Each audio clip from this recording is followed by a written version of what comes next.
Let's make history. Let's talk about Puerto Rican gangs in the 1950s, specifically in El Barrio, aka East Harlem, aka Spanish Harlem. However, it wasn't always Spanish Harlem. So check out my video, by the way, on the history of Spanish Harlem and the history of Italian Harlem. It's a separate video I do, and go into more detail in those videos. Go to YouTube. I have playlists there with the history of the neighborhoods in each borough, and you can go there, and there's tons of great information if you're interested in NYC history. And so if you look at this map of Harlem, you'll see now Harlem, the west side, or rather the black side, which it was all black at one point. It was black and Jewish, but black, and then eventually it's all black. And then when the Italians came, they were on the far east side, and that was in the late 1800s. And when the Puerto Ricans came, they were like dead smack in the middle. So you had on one side, you had the blacks, and they were flanked on the other side by the Italians. Now on the Fifth Avenue side, as I said, once you pass Fifth Avenue, going towards Lenox, then you're on the black side. And generally, blacks and Puerto Ricans pretty much coexist and live together. I've done videos about this, and it's a beautiful thing. But it wasn't that way on the east side. Now, my family came from PR, my grandparents, in that first wave in the 1920s. And luckily, I was raised by my grandmother, so she used to tell me some of these stories about how they would have beefs with the Italians. They couldn't even cross past a certain point. So you see like around the Lexington Avenue area. Once you pass like Lexington Ave and 3rd Ave, you were in Italian Harlem. And they would chase them back across, my grandparents. And so the Italians, they were doing some pretty major things on the organized crime front, starting crews, throughout the east side, and they were very successful. But we're not talking about that. That's something different. That's organized crime. We're talking about street gangs, teenagers together having rumbles with other groups of teenagers. So the Italians had their gangs, and they would always target the Puerto Ricans. So naturally, the Puerto Ricans, we started our own gangs. And that's what laid the groundwork for the international renowned movie and play West Side Story. It was somewhat based on this. These gangs in the 1950s. Now, gangs were huge during this time all over the city. So there were many more, but we're just going to mention some key gangs. For the Italians, it was the Red Wings. And they were in the area around Jefferson Park, over Pleasant Avenue, First Avenue, over that way. And like I said, they would target Puerto Ricans and just Hispanics in general, because it wasn't only Puerto Ricans, mostly Puerto Ricans. You did have Cubans, you did have some Dominicans here and there, but that didn't come till later. So they killed the Cuban kid, Julio Ramos. They actually killed him. That's how heated these disputes and these rumbles would get. Many Puerto Rican gangs started sprouting up. And you had the Viceroys, who were known for the area south of 106th Street going downtown, so it was 103rd, 100th Street. And then north of 106th going uptown, you had another Puerto Rican gang, the Dragons. And though they were two separate gangs, they would actually come together when it was a beef with the Red Wings and other Italian gangs. You even had a gang called the Egyptian Kings. That was actually a Puerto Rican gang too.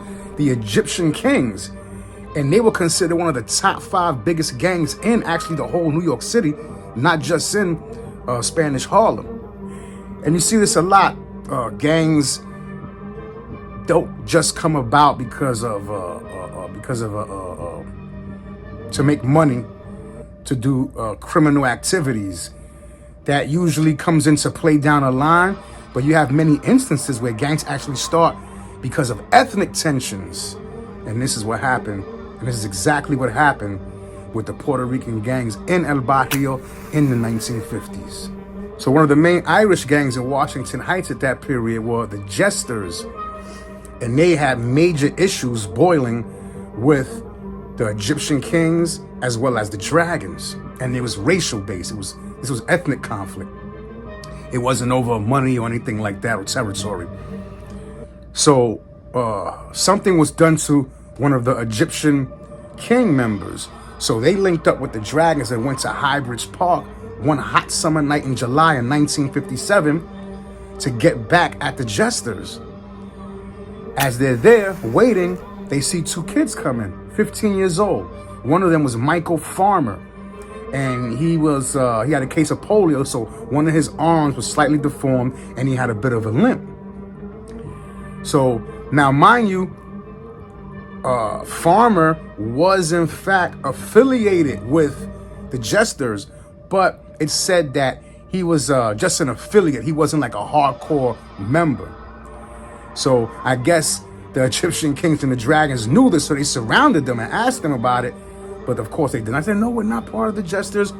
So they knew that he was affiliated with them, so they looked at it as if they were just lying, and they attacked the two boys, beat them badly. I'm talking about with baseball bats, stabbing them, and the whole 9 yards.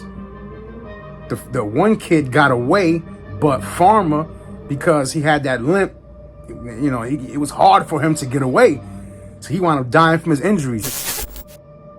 And after a 6-week trial, 7 of the 11 main defendants were convicted of second-degree murder and sentenced to 7.5 to 15 years. 4 others were convicted of lesser charges, such as manslaughter or assault, receiving shorter sentences or probation. The remaining suspects were either acquitted or had charges dropped due to insignificant evidence.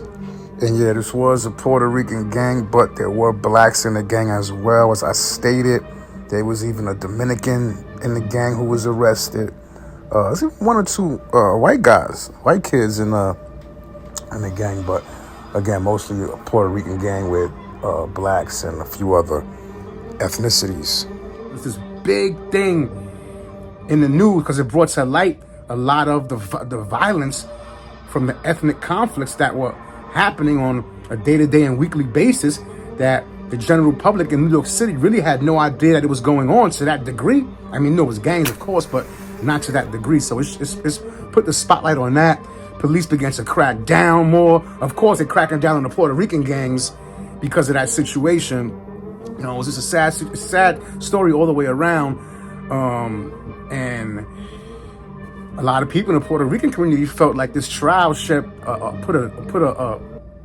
that this trial reinforced negative stereotypes about Puerto Ricans, where it wasn't like it was some inbred criminality. It was just that we were somewhere, we were foreigners. As I stated, we couldn't even walk past Lexington Avenue or we'll get our ass beat. We had to run, or we were going to catch a beat down. And I know this for a fact. My grandmother used to tell me the stories. Her and my uncles running across as the Italians would, curse at them in Italian. So, some people weren't that lucky and didn't make it past, and they caught a beat down. So, there was really no sympathy given towards the Puerto Rican community. No one acknowledged that. Like, oh, these Puerto Ricans are just terrible. They're horrible. Look, they're killing our kids, so forth and so on. Refusing to see the other side. Because, of course, it's horrible that he died. Condolences. It's been a long time, over half a century, but condolences still to the family of Farmer, to Michael Farmer's family.